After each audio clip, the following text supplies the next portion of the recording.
monthly interest rate and raising it to the 12th power, multiplying it by our initial value. So really, this is just an exponential function.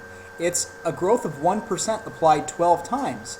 And so at the end of the year, we don't have $112, we have $112.68. So you might think, oh my gosh, the bank is crazy. Why do they state 12% if you actually get more than 12%? Well, that's just the way banking works.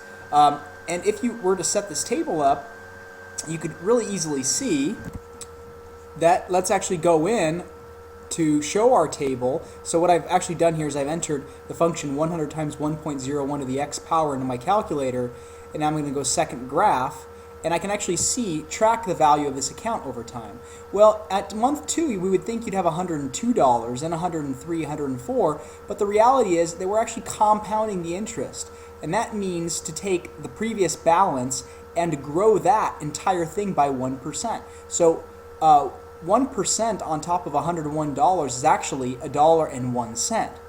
A 1% growth on 102.01 is actually $1.03. So the amount of interest gets bigger as the times pass by. And that's one of the primary things that we have going on here. So ultimately, you start at $100. If this is time and this is your accrued amount, your balance is going to grow exponentially. So this is why a lot of people say time is money. The longer you keep your investment, the bigger a difference a small period of time makes. For example, this time period, there's not really much gain here, but this time period, there's a huge gain. So that's why people say invest early while you're really young. Let's consider this problem. It's very generic, but it works to get a point across. Let's say you want $500 and you're willing to put in $100 basically to begin with. How long to earn this amount if the bank pays 5.2% compounded weekly? Okay, so the first thing we have to agree on is that the future value that we want is $500. We're willing to put in $100 right now.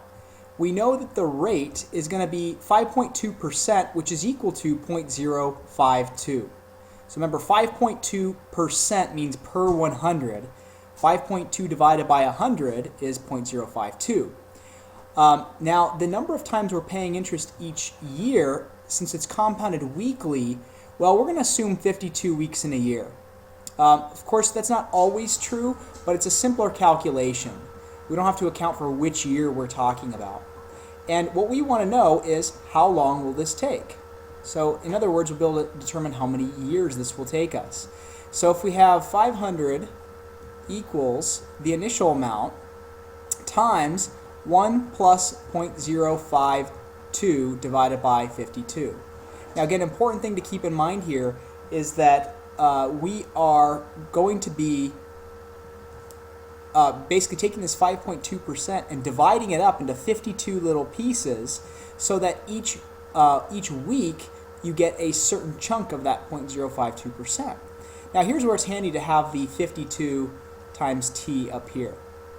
This will be handy because when we determine t, we'll know the number of years.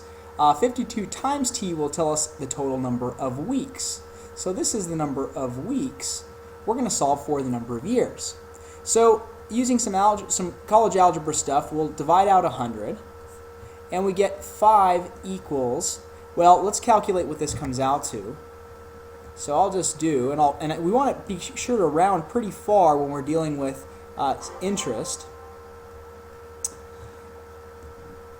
So when we divide that out, we get 1.001. Okay, well that looks pretty good. We'll just round 1.001.